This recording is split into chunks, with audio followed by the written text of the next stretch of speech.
Ego trips and power games. We all know about ego trippers. Just look at Hollywood. That's one big ego trip right there. How many of them are in it for the craft, the art of acting, or are they there for the after parties and award ceremonies? Or God forbid, the gossip? The biggest ego trip on earth? Needing to believe you're always right.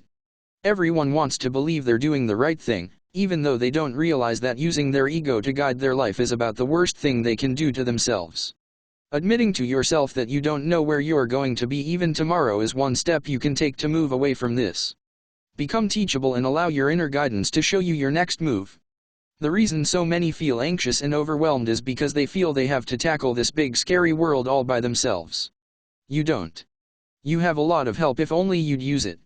Look at Max again. One day he's in Australia, creating videos to wake people up.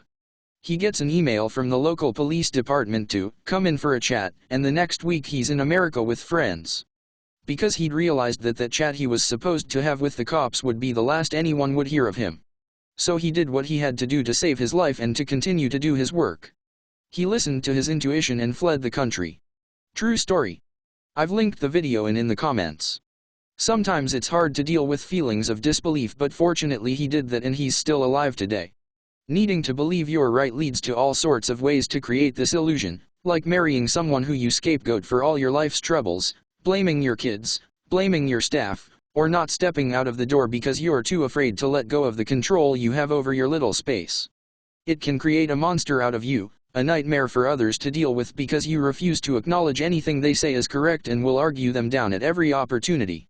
I've known people like this. They are obnoxious. The worst part is they won't take any responsibility for being themselves. It's everyone else's fault. So back to the main point, always remember, when being asked to prove yourself and to validate your sources as legitimate, you have entered a power game where now you are no longer the judge of the veracity of your statements, the other person is. Be careful of when the power shifts in your interactions with others from, I am empowered, to, I depend on them to validate me. You don't want to be in the latter position. If it happens on social media, you have the added concern of dealing with a complete stranger who basically couldn't give a shit about you if they don't want to. You're not someone they even care about, you're just someone whose statement they're challenging.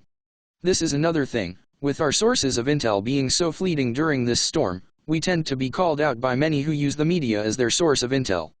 The media has long established itself as the only authority in the world that is there to inform us, and so we have to consider this when we're dealing with people who challenge what we tell them now. In his video of November 9th, Simon Park's advice was, just let them be. Apparently with the alliance deciding to work far more overtly, there will be more for people who aren't converted to notice. So we'll see how this goes. Power games are a large part of what's going on this planet. I was just reminded of this when I stated that Pfizer's CEO was arrested and was asked to prove it. I did, but now I'm fodder for the egos who are not believing our truth. Always watch whenever you're made to defend yourself or your word, or when you're made to defend it against what someone else has said. When people ask me, why did Channeler X say this particular thing? I tell them to go ask that channeler. Why are you asking me? I didn't say it. I'm not responsible for their words, only my own. So if I were to say, well, that channeler shouldn't have said that because they're wrong, then boom. I'm in a triangle that I don't want to be in. It's my word against the other channelers with the person who asked me as my judge. Victim, persecutor, and rescuer. Which position do I get? Am I the bad guy or the good guy to you? As if. I'm not that stupid. It'll be a cold day in hell before I allow myself to be pitted against another channeler. I have my opinions of who I like and whose work I don't like, and whose work I don't even know, but they're my opinions and I'm not going to get caught in a triangle where my work is judged against somebody else's for its veracity. Obviously I stand by everything I've ever channeled.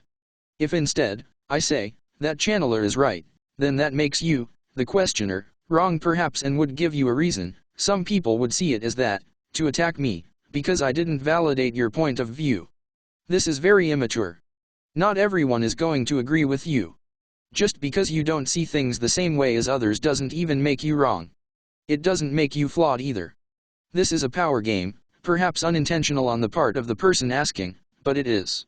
It has the probability of coming out very badly and I avoid situations like that because I have the gift of being able to see them before they happen. Another time, I was asked to do a personal channeling for a man who asked about his galactic origins.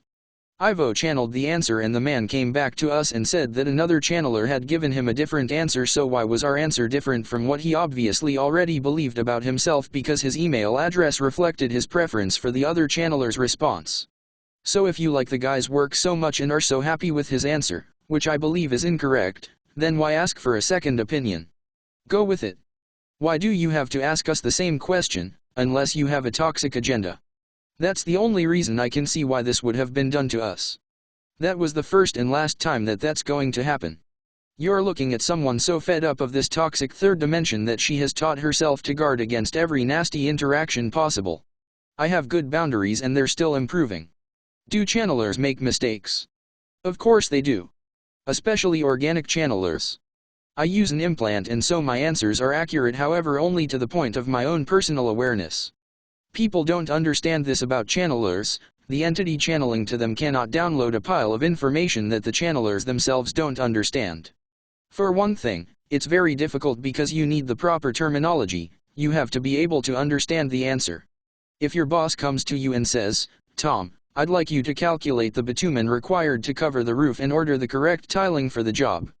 Please calculate the square footage required and the necessary number of tiles we would require. Thank you." So you're just looking at him like, WTF. You don't know anything about roofs, bitumen and tiles any more than any other person with non-specialized education. This is something a construction engineer would do. Well, it's the same thing with channelers. They have a very hard time relaying messages they can't personally understand. The other reason channelers make mistakes is because of the reptilian switchboard operators waiting to take their telepathic call. That's why it's important for channelers to be aware of messages they receive that encompass negative agendas like divide and conquer.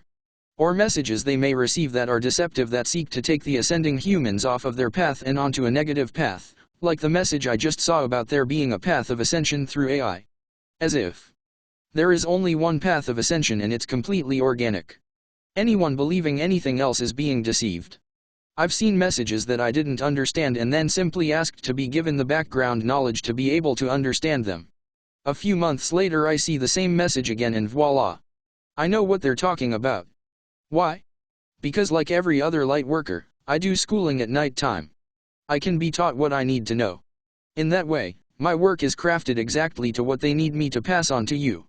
If you don't know something and want the Galactics to teach you, ask them. Then wait and see if you can understand it a while later. Also, another reason, it's a violation of my personal frequency to channel information to me that's above my current vibration.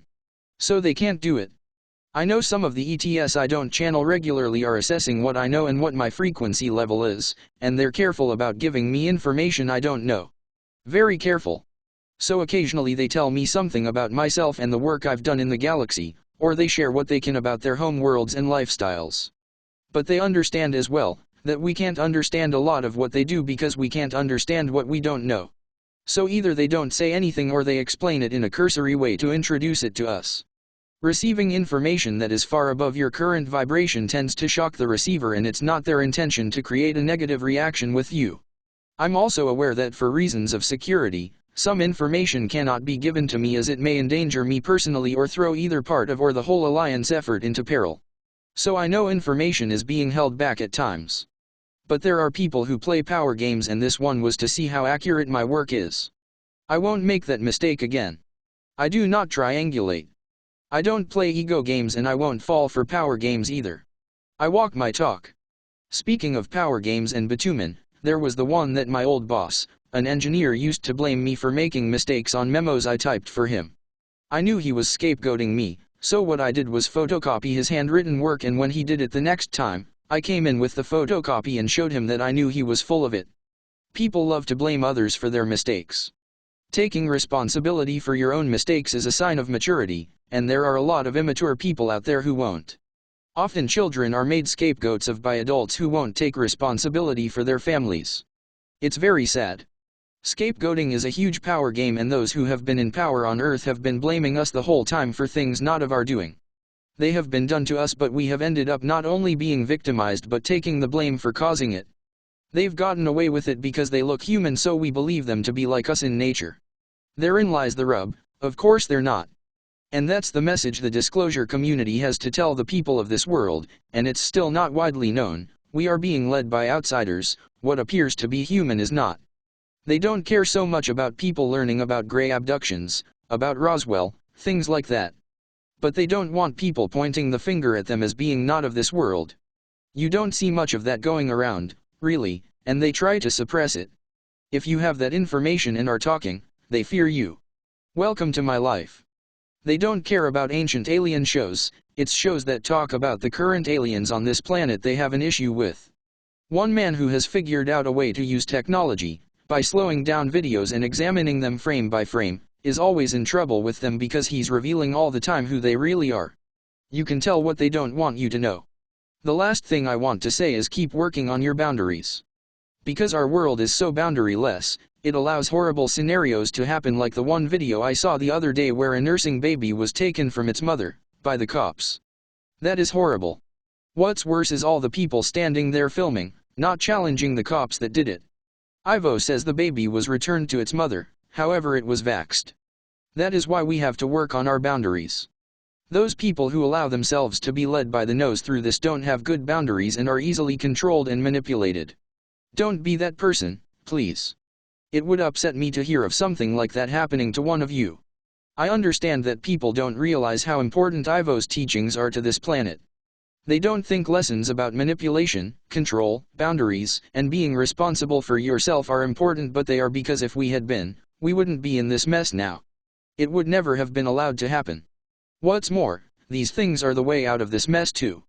All people who survive this dilemma now will learn to have good boundaries and never allow themselves to be controlled and manipulated again. They will walk a path similar to mine where I learned to take my personal power back, so much so I can now change my reality in my mind and see its recreation happen before my physical eyes. You are that powerful as well. Everyone can be. People will become self-empowered, and that's what disempowerment looks like on this planet, being controlled and manipulated. That's why Ivo has taught us about that, and teaches about the DS too. It's all related. The answer is have good boundaries and become self-responsible. Again, people argue that this was all done behind their backs. They didn't have a clue. Really? Canadians, when Brian Mulroney doubled the sales tax and claimed it was only a temporary measure, you couldn't tell that guy was lying? The sales tax is still doubled, by the way. The fact that the Liberals didn't revoke it when they took over power should tell you right there they're all in bed together. That was 1991. Americans, what about Obamacare? How many things have you been promised during election campaigns but were never given? If you can't see they're lying, you're pretty gullible. You were warned. There's no excuse now, the way I see it. However, despite all of this, we do our best. We also hope that everyone else pulls through, although we know the body count is rising. Sad, but Earthlings attracted this. They have to go through it to overcome it,